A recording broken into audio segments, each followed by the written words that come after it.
नमस्कार, मैं मनदीप पिलानिया और आप देख रहे हैं पंजाब केसरी टीवी।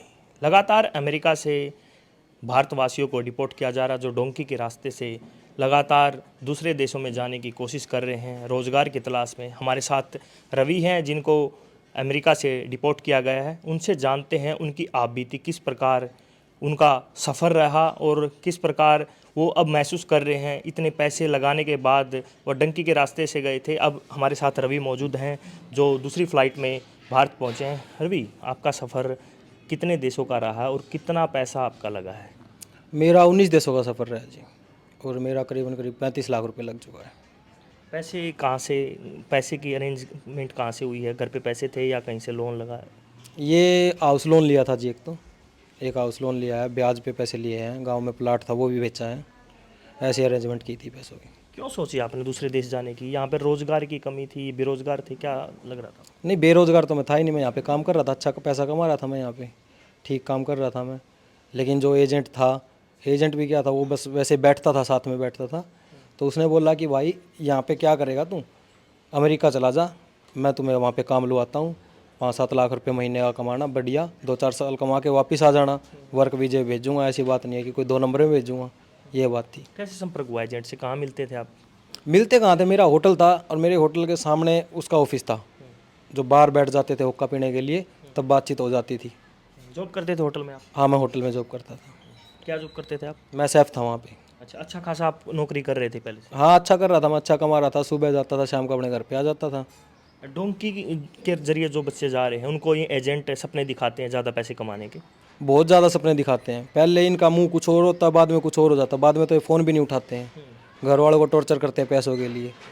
अगर इनसे मिलने जाए तो मिलते भी नहीं हैं ये, ऐसा। आपको कैसे, जैसे उन्होंने बताया कि आप डोंकी के रास्ते से अमेरिका जाएंगे, आपने घर वालों को कैसे मनाया, कैसे राज़ी किया कि मैं ऐसे ऐसे अमेरिका जा रहा हूँ?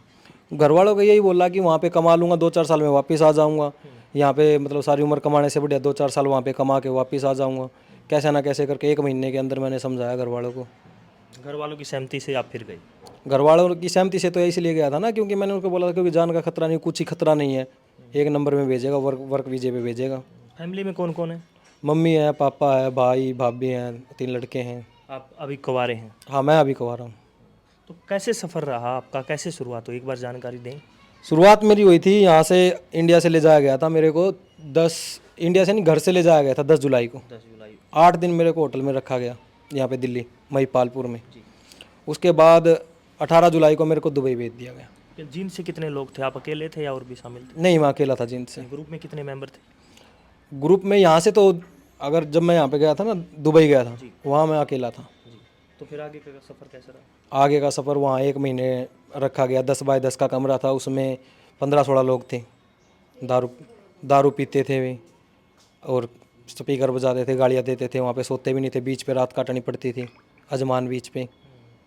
फिर उससे बोला मैंने एजेंट से, भाई मेरे को यहाँ से निकाल, वापस इंडिया बुला, मेरे को जाना ही नहीं है। 13-13,500 रुपये की टिकट जितने की होती है करवा दे, मैं पैसे दे दूँगा, मैंने जाना नहीं कहीं भी, तो वापस बुला भाई मेरे को। उसने वही दिलासा देता रहा, 1-2 दिन में निकल जाएगा भाई, आगे 1-2 दिन में निकल जाएगा। ये सारे स्क्रीनशॉट, सारी चैट वगैरह सब पड़ी है मेरी उसके पास, मेरे पास भी है। फिर उसने कैसे ना कैसे करके मेरी फ़्लाइट करवा दी गिन्नी की। गिन्नी में 1 दिन रहा था वहाँ पे। गिन्नी से गया मैरेको, मैरेको से गया मैं एम्स्टर्डम, एम्स्टर्डम से गया मैं सूरीनेम। सूरीनेम जाने के बाद इसने डिमांड कर दी 18 लाख रुपए की, कि 18 लाख रुपए दो तब आगे निकल गई। हमारे पासपोर्ट तो जाते ही खुशवा दिए थे इसने, पासपोर्ट तो हमारे पास थे ही नहीं। तो फिर भाई से बात हुई, भाई ने कैसे ना कैसे करके पैसे दे दिए इसको, कि भाई आगे निकल जाएगा, चलो कोई बात नहीं, पहुंच जाएगा। वहाँ से इसने हमारी डोंकी स्टार्ट कर दी। पहले बोला था फ़्लाइट टू फ़्लाइट जाना है, एक डिंग भी पैदल नहीं चलनी है, फ़्लाइट टू फ़्लाइट जाना, सारा काम ओरिजिनल है, कोई भी 2 नंबर का काम नहीं है, तुम्हें सीधा वर्क वीज़ा मिलेगा, ये बोला था मेरे को इसने। तो फिर डोंकी का सफ़र कैसे रहा आपका? डोंकी का सफ़र इसने स्टार्ट किया, सूरीनेम से हमारी गाड़ी लगवा दी। गाड़ी थी 14 घंटे की, अमेजोन जंगलों की, गयाना की। वहाँ पे 3 घंटे गाड़ी ख़राब हो गई, 3 घंटे बैठे रहे, एक दूसरे के मुंह की तरफ देखते रहे। 14 लड़के थे हम गाड़ी में। फिर वो कैसे ना कैसे 3 घंटे के बाद गाड़ी स्टार्ट हुई, चली। फिर हम ब्राज़ील पहुँचे। ब्राज़ील पहुँचने के बाद 10 दिन रखा हमें वहाँ पे। 10 दिनों में फुल मतलब टॉर्चर, जेल में ही रख दिया लगा लो। डोंकर के पास थे, जेल में ही रख दिया, ना बाहर जाने देते थे, ना बाहर से खाना आने देते थे, मांस दे देते थे गाय का, बोलता था खाओ, वो नहीं खाते थे। बस ऐसे ही गुजारा किया 10 दिन, कैसे ना कैसे करके गुजारा किया। 10 दिन के बाद इनसे रिक्वेस्ट करके हमें आगे निकाल दिया बोलीविया के लिए। 12-14 घंटे की जो भी टैक्सी थी, बोलीविया के लिए निकाल दिया। बोलीविया का जो बॉर्डर था वो नदी से पार करना पड़ता था, वो नदी से पार किया हमने। बोलीविया से गए पेरू गए, फिर हम पेरू भी 2 बस लगी मेरी पेरू में, एक 14 घंटे की थी, एक 18 घंटे की थी। वो पेरू पार कर दिया फिर हमने। पेरू पार करने के बाद एक्वाडोर 1-2 दिन रखा इन्होंने। उसके बाद फिर कोलंबिया का बॉर्डर पार कराया, एक्वाडोर का, कोलंबिया का। कोलंबिया में एंटर होते ही इसने फ़ोन उठाने बंद, बिल्कुल बंद करते फ़ोन उठाने। 9-10 दिन कुछ नहीं खाने को दिया। फिर कैसे ना कैसे करके इनसे बात की घर वालों से, भाई गया इनके पास, इसने डिमांड कर दी वहाँ पे 9 लाख रुपए की, कि 9 लाख रुपए हमें दो, आगे निकाल देंगे भाई को। 9 लाख रुपए इनको कहीं ना कहीं से करके दिए, आगे निकाल दिया। कैसे अरेंज किए 9 लाख रुपए फिर? वो तो घर वाले जाने जी, मेरे तो अभी तक कुछ भी नहीं बता रखा ना, कैसे दिए कैसे नहीं। मेरे तो बस ये बता रखा ब्याज पे लिए थे, हाउस लोन लिया था और प्लाट बेचा है, ये बता रखा। मेरे इन्होंने अरेंज किया जी, मैं तो वहाँ पे डोंकी में चला दिया इन्होंने, मेरे को तो क्या पता जी। इनको ये हो रहा कि कहीं बच्चे की जान को खतरा है, पैसे तो देने पड़ेंगे। फिर इन्होंने इनको कोलंबिया 2 महीने रख के फिर आगे शिप लगवा दी। शिप में बेचारे का किसी का दांत टूट गया जी, किसी का होठ फूट गया, किसी का पेट मुड़ गया, किसी का कुछ हो गया, किसी का उल्टी पड़ रही है, बुरा हाल हो गया जी। वहाँ पे 3 घंटे की शिप थी वहाँ। तो वहाँ पे जो आपके साथ थे सारे इंडिया के थे या और कोई दूसरे देशों के? नहीं, स्पेनिश भी थे, क्यूबा के भी थे, वेनेजुएला के भी थे, इंडिया के भी थे, पंजाब के भी थे, ऐसे। तो जींद के आप अकेले थे? हाँ, जींद का मैं अकेला था। तो फिर आगे सफ़र कैसा रहा आगे? आगे का सपुर कपूर का ना रोक दिया जी इन्होंने, फिर 2 दिन रोक दिए, उसके बाद तीसरे दिन चला दिए। जैसे आपने कहा दांत टूट जाते थे, मेडिकल सुविधा थी कुछ उनके पास? ना जी ना, कुछ भी मेडिकल सुविधा कहाँ हुई थी जी। उन तो कोई किसी तो कोई मतलब नहीं है। ये लड़का आगे पहुँचाना डोंकर के हवाले कर रखे थे जी, ये उसके माफिया के हवाले कर रखे थे। माफिया ने ये थोड़ी ना कि मेरा लड़का कि मैं इसको दवाई दुआ दूंगा, ठीक करा दूंगा, उन्हें कोई मतलब नहीं है जी। उन्हें तो ये है कि इस लड़के को वहाँ पहुँचाना, जीते जी पहुँचाना, मरो ना, हाथ टूट जाओ पैर टूट जाओ कोई दिक्कत नहीं। और पुनामा में कोई मर गया तो खत्म है, उसके तो कोई मतलब ही को नहीं बचा जाएगा वो। ग्रुप में कोई ऐसा हुआ कि किसी की डेथ हुई हो? हाँ, मेरे ग्रुप में एक बंदे की डेथ हुई थी जी। कौन से देश का था? इंडिया का था, अपना हरियाणा का था। हाँ, वो गोवाना का था। तो अपने परिवार को कितने दिनों बाद पता लगा? परिवार को तो मतलब साथ में थे ना बच्चे, बता दिया, तभी बता दिया था, उसी दिन बता दिया था। वो दिवाली से 2-3 दिन पहले की बात है, बता दिया था उसको। तो फिर आगे क्या रहा सफ़र? आगे का सफ़र कपूर खाना के बाद हमें कैलिडोनिया ले जाया, वो भी शिप से। रात को शिप चलती थी, रात को शिप चलती थी, वो थी 2-3 घंटे की, वो भी शिप थी। तो चले, रात को चला दिए, पता नहीं ड्राइवर को झपकी आई या क्या आया, वो एकदम शिप ऐसे हो गई, पलट ही गई थी वो तो। क्या पता भगवान ने बचाया किसने बचाया, वो तो बचा दिए हम, पलटे गई थी जी वो।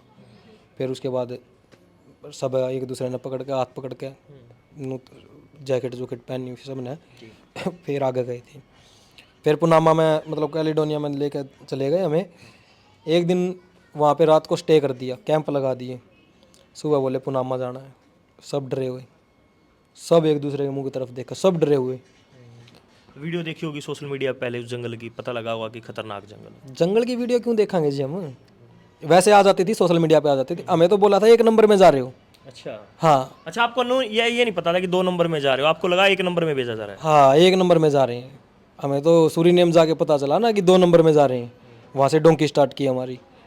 सब डरे हुए थे बच्चे। आपको हवाई सपने दिखाए गए थे कि हवाई जहाज से जाएंगे? पैदल तो एक पैदल तो 1 डिंग भी नहीं चलना, ये बोला गया था। 1 डिंग भी पैदल नहीं चलना तुम्हें, ये बात हुई थी। फिर वहाँ पे चलो सब ने सलाह की कि भी साथ में रहना, कोई दिक्कत नहीं है, 2-3 दिन का सफ़र जितना होगा साथ में रहेंगे तो बच जाएंगे, काट लेंगे, सफ़र कर लेंगे। फिर हम सब साथ में रहे। कितने मेंबर थे टोटल ग्रुप में? इंडिया के तो थे जी उसमें यही 30 या 40 थे। टोटल ग्रुप कितने लोगों का था? वो था 240 का जी। स्पेनिश, क्यूबा, ये वेनेजुएला और ये दूसरी कंट्री के थे, वो ज़्यादा थे। तो फिर आगे क्या रहा सफ़र? आगे सफ़र में यही था, कोई मतलब साथ में डोंकर चलता था, वो नहीं रुकता था जी, उनका तो रोज़ का काम था, वो तो चलता रहता था, रुकता ही नहीं था, उनका कोई मतलब नहीं, मतलब पीछे रह रहा है आगे रह रहा है कोई नहीं, 2 मिनट कोई लड़का बैठ गया ना, वो ख़त्म है, वो पीछे रह गया। और 2 मिनट के बाद तो कोई मतलब ही नहीं कि कोई लड़का उसको आता जाता दिखेगा। ग्रुप में एक दूसरे की आप मदद भी करते थे, कोई थक जाता था तो? थक जाता था तो किसी का बैग ले लेते थे, किसी को मतलब सहारा दे के चलते थे, किसी का मतलब ये एक लड़के की या पंजाब का था लड़का, वो ये गिर गया था, वो पत्थर पे लग के टकनी टूट गई थी उसकी। हम उसका बैग हमने फेंकना पड़ा, सारा सामान उसका फेंक दिया गया, उसको मतलब सहारा दे के 2 लड़के लेके आए थे उसको। तो फिर आगे कैसे रहा सफ़र? आगे सफ़र बहुत मुश्किल था जी, वो चलते रहे, रुकने का तो कोई नाम ही नहीं था। पहाड़ियाँ, खड़ी पहाड़ियाँ, ऐसे बिल्कुल खड़ी पहाड़ी आ गई, उनका रोज़ का काम चढ़ जाते थे ऐसे ही, हमें बोलते थे आओ आओ, कैसे आए, कभी चढ़े ही नहीं हम तो। फिर ऐसे 5 मिनट चलते, 1 मिनट उनको बोलते सांस ले ले, फिर 5 मिनट चलते। 2-3 पहाड़ियाँ तो ऐसी थी जहाँ पे मतलब हार्ट बीट बहुत ज़्यादा बढ़ गई थी, सांस ही नहीं आ रहा था वहाँ पे। तो कैसे ना कैसे वो पहाड़ी पार करके चले। लेडीज़ भी थी हमारे साथ, वो बेचारी पीछे रह गई, डोंकर लेने गया उसको, आई जब हमारे पास तो रोती हुई आई। पूछा उससे क्या हुआ तो बता ही नहीं रही कुछ। डोंकर डराते थे या फिर क्या गलत काम करते, कुछ भी करते थे, हमें नहीं पता उसके साथ क्या होता था, लेकिन जब हमारे पास आई हुआ तो रोती हुई आई थी बिल्कुल ही। कितनी लेडीज़ थी आपके ग्रुप में? 3, वह स्पेनिश को छोड़ के अपने इंडिया की 3-4 थी। हरियाणा की थी? एक पंजाब की थी और 2 यूपी की थी, और एक बच्ची थी बच्ची यूपी की वाले के साथ। उम्र कितनी थी बच्ची? बच्ची की उम्र यही करीब 7-8 साल। तो फिर आगे आप क्या रहा आपके आगे की कहानी जब आप आगे चल रहे थे? आगे पनामा में कैंप लगा लिया, कैंप के बाद फिर अगले दिन बोला कि चलना है, फिर पूरा दिन चल के वहाँ पे फिर एक कैंप लगा दिया। वहाँ पे आती है मगरमच्छ वाली नदी, मगरमच्छ वाली नदी में एक बोट होती है, उसमें एक एक लड़का आगे आगे बैठता है उस नदी में बिठा दिया गया, उस बोट में बिठा दिया गया, नदी के सफ़र किया। 7 घंटे का सफ़र था वो। और हमारा बोट वाला ऐसा था, भगवान जाने पहली बार चलाई थी उसने या फिर उसको आती ही नहीं थी। जिस टाइम जिस जगह पे मगरमच्छ होता था ना, उसी साइड लेके जाता था बोट की। बच्चे इस साइड होते थे तो बोट में पानी भर जाता तो था, जानकारी नहीं थी कहाँ से रास्ता है, पता कहाँ ही से? नहीं था उसको कहाँ क्या करना है क्या नहीं करना, उसको चलानी कैसे है कैसे नहीं। बस वो मगरमच्छ वाला सफ़र भी देख लिया जी। फिर आगे मगरमच्छ वाली जो आप कह रहे हैं नदी, उसके बाद क्या रहा? जंगल का सफ़र रहा या दूसरे देश में एंट्री हुई आपकी? वो तो अभी पुनामा ही चल रहा ना, पुनामा का ही जंगल चल रहा है। 2 घंटे वो नदी ख़त्म हुई तो 2 घंटे 3 घंटे फिर पैदल चला दिया। फिर एक गाड़ी आई, गाड़ी आने के बाद उसमें बैठा गया और लेके गई डोंकर के घर पे। डोंकर के घर पे ले जाने के बाद वो दे देते थे, फिर बीफ दे देते थे, कुछ दे देते थे खाने के लिए। 3 दिन 4 दिन वहाँ पे भी काट जो आप दिए। कह रहे हैं बीफ दी जाती थी, अपने भारत वाले मना करते थे या दूसरे देश के भी वो मना? जानबूझ के देते थे, भारत वालों को? भारत वालों को जानबूझ के देते थे, टॉर्चर करना ना उनको। अगर वेज पिज़्ज़ा ला दिया तो खा के सही है, शरीर तंदुरुस्त रहेगा। अगर बीफ वाला ले आएंगे तो या तो खाएगा तो धर्म भ्रष्ट, नहीं खाएगा तो शरीर खत्म, ये काम था। तो इंडिया वाले सभी मना कर देते थे या कुछ लोग खाते थे? ना, सब मना करते थे जी, सब के सब मना करते थे। इंडिया वालों ने किसी ने नहीं खाया जी। तो फिर खाने के लिए क्या भूखा रहना पड़ता था या कुछ और चीज़ भी मिलती थी बाद में? ये इतना टॉर्चर होने के बाद तो शरीर ही ऐसा हो गया था कि हाँ भाई 2-3 दिन तू सहन कर सके। भूखा ही रहना पड़ता था कि बीफ खाने से अच्छा तो 2-3 दिन तू रह सके, सही गाय का मांस खाने से अच्छा। शरीर को आदत हो गई थी। शरीर को आदत हो गई थी जी। मैं यहाँ पे दिल्ली से चला था जब मेरा 81 kg वेट था। जब यूएसए कैंप में मेरा वेट किया गया 64 था। हाइट वेट करते हैं कैंप में ले जाने से पहले, वहाँ पे मेरा 64 था। ऐसा हो गया था शरीर। तो फिर आगे क्या सफ़र रहा आपका? वही डोंकर के घर से आगे निकाला गया, दूसरे माफिया को पकड़ा दिया गया। वहाँ पे एक डेविड चौकी आती है कोस्टारिका से पहले। कोस्टारिका से पहले डेविड चौकी पे बोला कि पीछे से जाना तुझे, सबको ग्रुप को 8 लड़कों का ग्रुप था इंडियन का, कि पीछे से जाना चौकी के, आगे से नहीं जाना, आगे से पुलिस पकड़ लेगी। दीवार भी कुदाई गई मैक्सिको की? वो तो बाद में खुदाई ना। तो फिर डेविड चौकी के पीछे से चले गए। वहाँ पे उनकी गाड़ी पुलिस ने पकड़ी ना पकड़ी, हमें बोला कि पुलिस ने गाड़ी पकड़ ली है और तुम एक दिन यहीं पे रहो। हम वहाँ पे 3 दिन रख दिए जी, बिना पानी के बिना रोटी के 3 दिन रख दिए। पानी भी नहीं मिला? कुछ भी नहीं मिला, 3 दिन वहाँ पे रख दिया हमें। उसके बाद कैसे ना कैसे करके हमें डोंकर से बात की कि हमें यहाँ से निकाल दो, या आगे मत निकालना, किसी होटल में रख दो, आगे जब आपकी मर्जी हो निकाल दियो, हमें यहाँ से निकालो। तो उसने कैसे ना कैसे करके निकाल दिए। फिर हम गए कोस्टारिका, कोस्टारिका से निकारागुआ गए, निकारागुआ से होंडरस, होंडरस से ग्वाटेमाला, ग्वाटेमाला से मैक्सिको। मैक्सिको जाते तो ये हो गया उनको भी राजे हो गए एजेंट कि अब तो हमने लड़का पहुंचा दिया, अब तो जितने पैसे लेने ले लो घर वालों से। इतना जो सफ़र बताया आपने, भयानक सफ़र है जहाँ तक हमने आपकी जो कहानी सुनी है, परिवार वालों का ख्याल नहीं आया आपको? परिवार वाला को तो बताया कौन जीवन है, कुछ बता देता तो उनके तो वैसे ही गोडे टूट जाते। परिवार वाला को तो ये बोलता था मैंने रोटी खा ली, मैं सही हूँ बिल्कुल। बातचीत होती थी आपकी? वो भी बातचीत ऐसे हो जाती है जब ये डोंकर फ़ोन दे देता था, 10 मिनट के लिए फ़ोन दे रहा हूँ मैं, ठीक है। फ़ोन दे दिया तो वाईफाई नहीं है, अपने जो इंडिया की सिम है उसमें नेट नहीं है। तो एक लड़के ने इंटरनेशनल रिचार्ज करवा रखा था, उससे 10 मिनट का बोला था, सबके हॉटस्पॉट दे देता था, उससे बात करते थे। तो आगे कौन से देश में पहुँचे आप? मैक्सिको। मैक्सिको कितने दिन रहे आप? मैक्सिको मेरे को रखा गया करीबन करीब 15 से 20 दिन। 20 दिन मैक्सिको में रखा गया। उससे पहले 10 दिन मैक्सिको में है थापा चूल्हा, 10 दिन वहाँ पे रखा गया। तो मैक्सिको की दीवार कुदाई गई आपको? हाँ। तो दीवार कैसे कुदाई जाती है? जैसे वीडियो में देखते हैं, अब जैसे दीवार भी बड़ी की गई है, सिक्योरिटी बढ़ाई गई, कैसे दीवार कुदाई गई आप? दीवार का सीन ये था जी, उसने 2 सीढ़ियाँ ले रखी थी। एक 20 फुट की सीढ़ी थी, उसके बाद एक 10 फुट की और थी, जो बॉर्डर की दीवार होती है ना, उसमें ऐसे ऊक डल जाए, ऐसे दीवार कुदाई। और परली साइड डाल दी थी उन्हें, लकड़ी वाली होती है, रस्सी वाली सीढ़ी, वो उस साइड डाल दी थी। बॉर्डर सिक्योरिटी कितने टाइम वो राउंड लगाती थी, कुछ आइडिया वहाँ? राउंड तो लगाती रहती थी वो, 1 घंटे में भी आ जाती थी, आधे घंटे में भी आ जाती थी। तो मतलब फास्टली आपको क्रॉस करना था वहाँ से? हाँ बिल्कुल, भाग के। ऊपर तार लगी हुई थी, किसी का मतलब हाथ छिल जाए या पैर छिल जाए या फिर कमर छिल जाए, उससे कोई मतलब नहीं था। उनको कुदाना था, बस कुदाते ही काम ख़त्म, उनका काम ख़त्म। वीडियो बनवा ले, उन्होंने वीडियो बनवा ली हम पे कि वीडियो बनाओ कि इस डोंकर ने तुम्हें अच्छे से पूछाया है। रवि, कुछ वीडियो हम सोशल मीडिया पे देखते हैं, जब मैक्सिको की दीवार कूदते हैं, अपने भारतीय युवा काफ़ी वीडियो बनाते हैं, खुश दिखाई देते हैं, काफ़ी जोश दिखाई देता है, वो कैसे, वो फेक है या एक लोगों को गुमराह करते हैं? ये जी बंदूक की नोक पे कुछ करवा लो, अच्छा बंदूक की नोक पे आदमी पे नुकोगे ना। अच्छा, वो जानबूझ के वीडियो बनवाई जाती है बंदूक के नोक पे, आप ये दिखाओ वीडियो में कि आप खुश हो और आगे भी कोई बंदूक युवा की है। नोक का तो ऐसा जी, बंदूक की नोक पे अगर मैं किसी का बंदूक रखवा नहीं, बोल रहा हूँ उसको पापा बोल, वो बोल लेगा, उसकी मजबूरी होगी। बंदूक के सामने तो किसी की चलती नहीं। खुश होकर दिखाना पड़ेगा, उदास होकर वीडियो बनाऊंगा तो उनको ज़बरदस्ती बनवा रखी है। खुश होकर तो वीडियो बनानी पड़ेगी इनकी। अच्छा, एक वीडियो बनानी होती है जब दीवार को दबाते हैं, दिखाने के लिए कि हमने क्रॉस करवा दिया। वो डोंकर के लिए, वो डोंकर बोलता है ना कि मेरी वीडियो बनाओ, मैं तुम्हारे एजेंट के पास भेजूंगा, ये होता है। ये एजेंट को तो ये लगेगा कि ये तो खुद से पहुंच गई, लेकिन वो वीडियो किस वजह से बनाई गई और कैसे बनवाई गई वो तो हमें पता है ना। तो दीवार कूदने के बाद क्या लगा, सिक्योरिटी ने आपको गिरफ्तार किया या फिर आप सुरक्षित अमेरिका गए? नहीं, हमें उसने बोला था डोंकर ने कि बॉर्डर क्रॉस करते ही वहाँ पे बैठ जाना, पुलिस आएगी तुम्हें ले जाएगी। अच्छा, हाँ, तो हम वहाँ पे चलते रहे, 5 मिनट में पुलिस आ गई थी, वे हमें लेके गए, चौकी में लेके गई। चौकी में 7 घंटे रखा। तो उसने बताया था पुलिस ले जाएगी, तो आगे की क्या प्रोसेस रहेगी, कि कोई एडवोकेट करना पड़ेगा या कुछ? उसने यही बोला था चौकी में ले जाएंगे, तुम्हें कुछ पूछा जाएगा, तुम्हारी भाषा पूछी जाएगी, कहाँ से आए हो, तुम्हारा पासपोर्ट देखा जाएगा, तुम्हारा सब ओरिजिनल है, कोई दिक्कत नहीं होगी तुम्हें। आपको पासपोर्ट दे दिया था वापस दोबारा? वो बॉर्डर कुदाया ना तब दे दिया था। तो आपसे कुछ सवाल किए वहाँ पे बॉर्डर पुलिस ने? नहीं, कुछ नहीं, बस ऐसे पूछा ठीक हो तुम, कोई दिक्कत है, बस ये पूछा था। तो वहाँ पर कितने दिन रखा आपको बॉर्डर सिक्योरिटी ने, क्या खाने को दिया?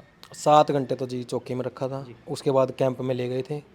कैंप में हथकड़ी लगा के लेके गए थे, जो वो ऐसी हथकड़ी नहीं थी, 2 बंदों के एक हथकड़ी थी। और कैंप में ले जाते ही हमें रखा गया वहाँ पे 21 दिन, बिना जैकेट के, बिना कोट के।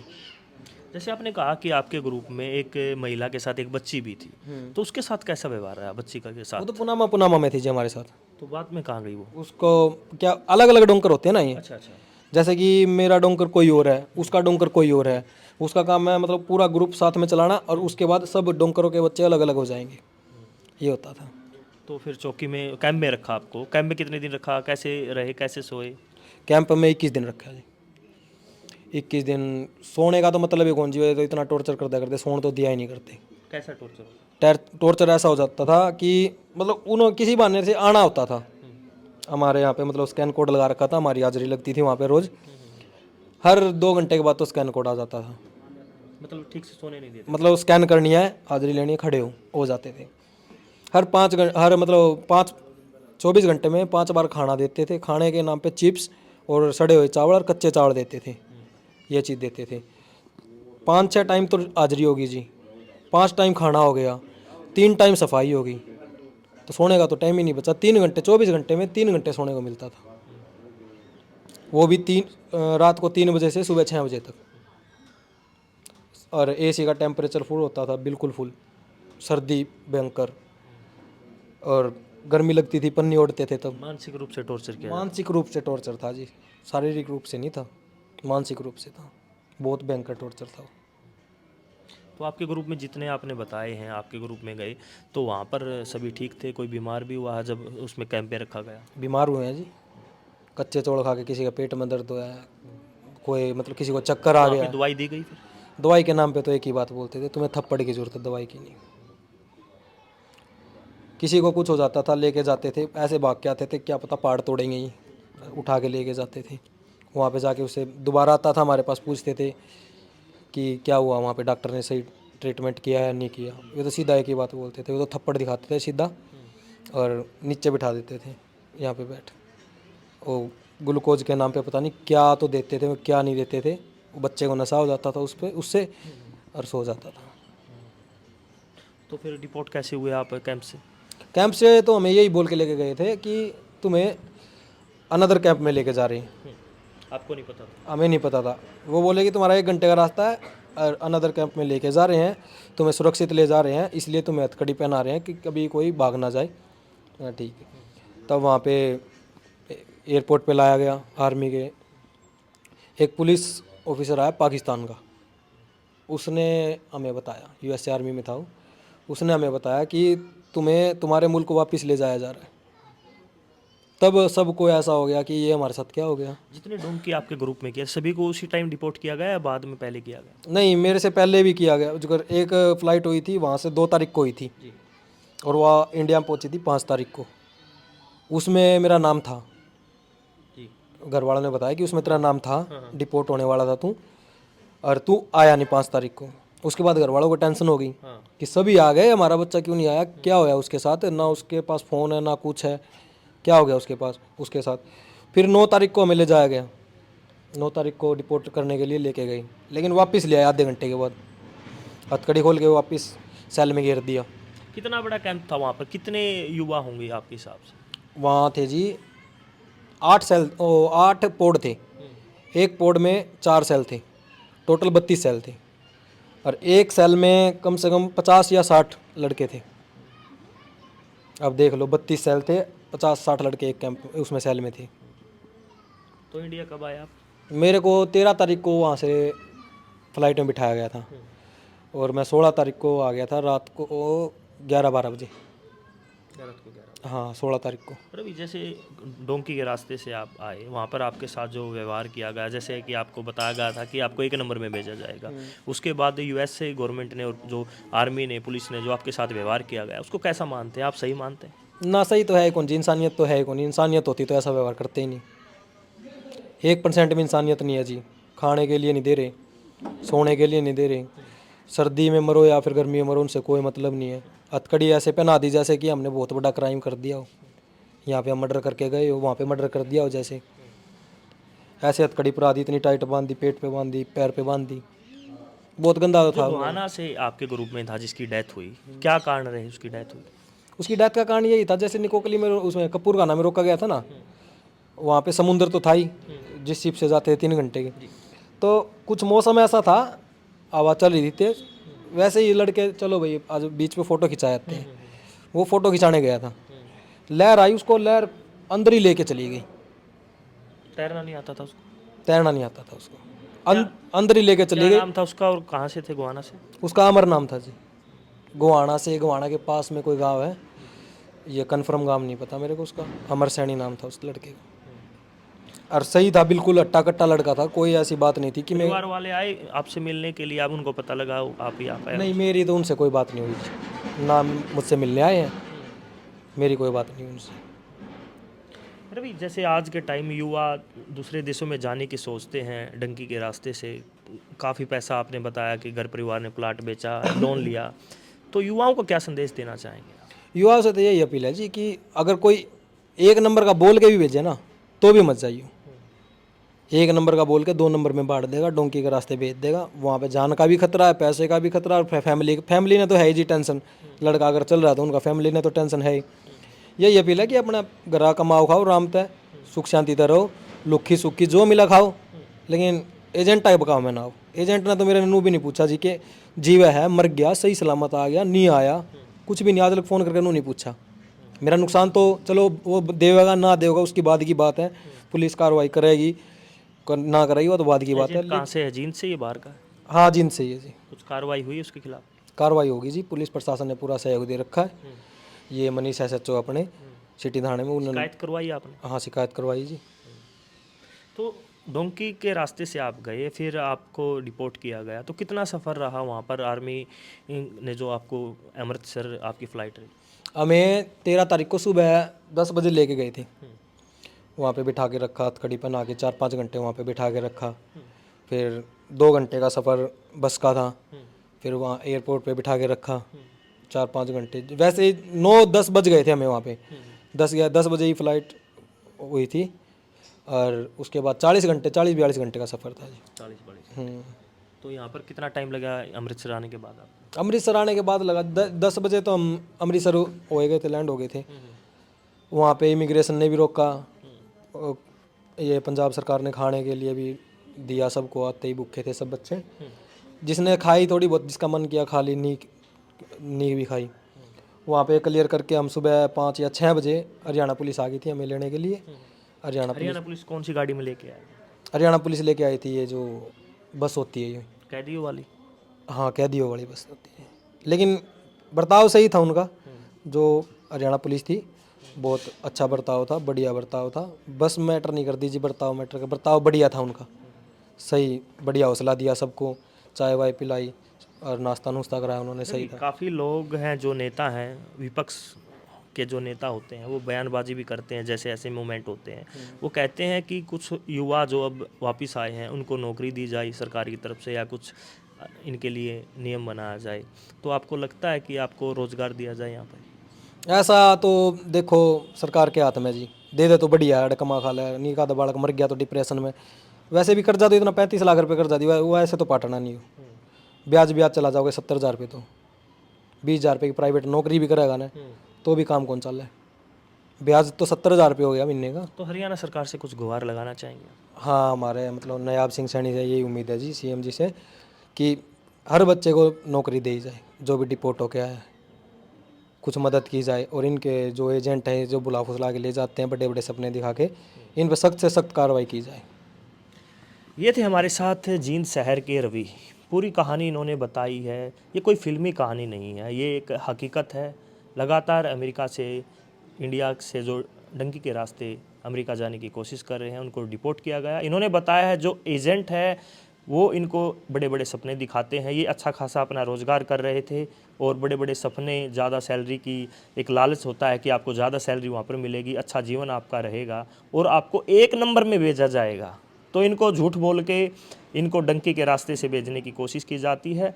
अब लगातार डिपोर्ट किया जा रहा है। काफ़ी युवा आ रहे हैं, कर्ज लेकर दूसरे देशों में जाने की कोशिश कर रहे हैं और काफ़ी नेता हैं, काफ़ी बयानबाजी चली हुई है कि इनको रोज़गार दिया जाए। अब देखने वाली बात है कि सरकार क्या कुछ इनके लिए नियम बनाती है या कुछ छूट देने का काम करती है। जींद से पंजाब केसरी के लिए मैं मनदीप पिलानिया।